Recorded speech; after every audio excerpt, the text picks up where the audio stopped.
Hello friends, मेरा नाम शिवानी वर्मा।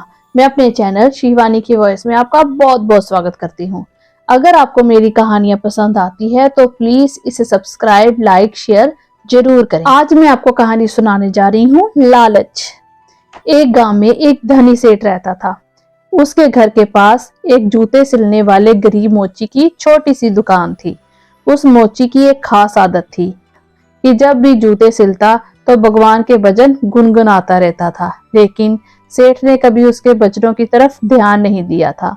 एक दिन सेठ व्यापार के सिलसिले में विदेश गया और घर लौटते वक्त उसकी तबीयत बहुत खराब हो गई, लेकिन पैसे की कोई कमी नहीं थी।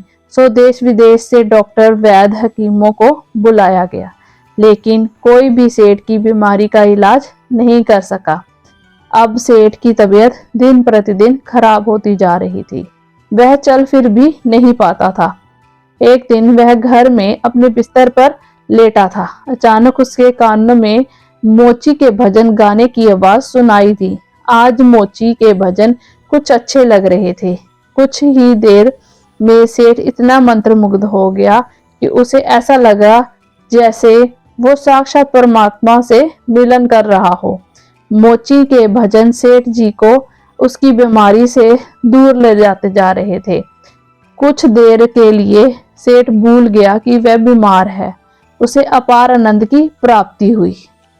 कुछ दिन तक यही सिलसिला चलता रहा। अब धीरे धीरे सेठ के स्वास्थ्य में सुधार होने लगा। एक दिन उसने मोची को बुलाया और कहा, मेरी बीमारी का इलाज बड़े बड़े डॉक्टर नहीं कर पाए, लेकिन तुम्हारे भजन ने मेरा स्वास्थ्य को सुधार दिया। ये लो 5,000 रुपए का इनाम। मोची खुश होते हुए पैसे लेकर चला गया, लेकिन उस रात मोची को बिल्कुल नींद नहीं आई।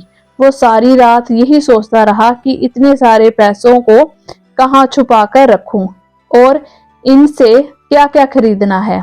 इसी सोच की वजह से वो इतना परेशान हुआ कि अगले दिन काम पे भी नहीं जा पाया।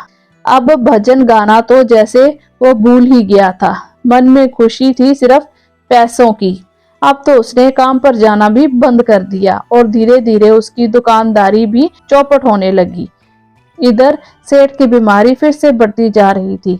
एक दिन मोची सेठ के घर में आया और बोला, सेठ जी, आप अपने पैसे वापस रख लीजिए।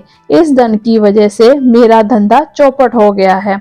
मैं भजन गाना भी भूल गया। इस धन ने तो मेरा परमात्मा से नाता ही तोड़वा दिया। मोची पैसे वापस करके फिर से अपने काम में लग गया और कुछ ही समय में फिर से अपने भजनों और दैनिक कार्य में व्यस्त हो गया। शिक्षा मित्रों, ये एक कहानी मात्र नहीं है, ये एक सीख है कि किस तरह पैसों का लालच हमको अपनी उन शक्तियों से दूर कर देता है जिसने हमारे जीवन को खुश और सफल बना रखा होता है। हाँ, अगर आप अपने पास आए धन को अपने दिमाग में ना घुसने दें, उसे किसी अच्छे कामों में लगा सकें या कहीं अच्छी जगह इन्वेस्ट कर दें, पर पैसे को अपने दिमाग पर हावी ना होने दें, तो फिर आपकी जीवन की गति सुचारू रूप से चलती रहेगी और आप अपने जीवन को एक सही दिशा दे सकेंगे। धन्यवाद।